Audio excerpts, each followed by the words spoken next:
ناموں کے والے سے نا ہمارے ہاں جو ایک آج کے دور میں رجحان پایا جاتا ہے وہ کیا ہے کہ لوگوں کا ذہن ہوتا ہے کہ کوئی یونیک نام رکھیں، نیا نام ہو، بالکل ایسا ہی ہے، اور ایسا نام رکھیں جو ہمارے خاندان میں پہلے کسی کا نہ ہو۔ کسی کا نہ ہو، یہ اچھا بالکل کوئی ایسا نام وہ بعض کا پوچھتے ہیں نا لوگ، ہم کہتے ہیں یہ، وہ کہتے ہیں یہ تو پہلے ہی ہمارے خاندان میں 2 اس نام کے ہیں، تو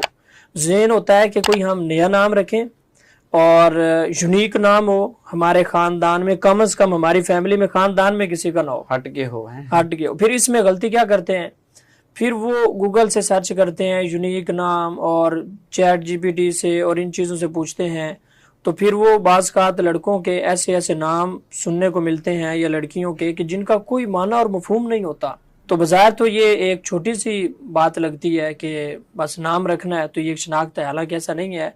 حدیث ہے جس میں حضور صلی اللہ علیہ وآلہ وسلم نے ارشاد فرمایا کہ اولاد کا یہ حق ہے بچے کا کہ اس کا باپ اس کا اچھا نام رکھے، بالکل ایسا یعنی جو اولاد کے بنیادی حقوق ہیں، تو ان حقوق میں سے ایک یہ حق ہے کہ اپنے بچے کا بیٹا ہو یا بیٹی ہو تو اس کا اچھا نام رکھا جائے، یہ اس کا حق ہے۔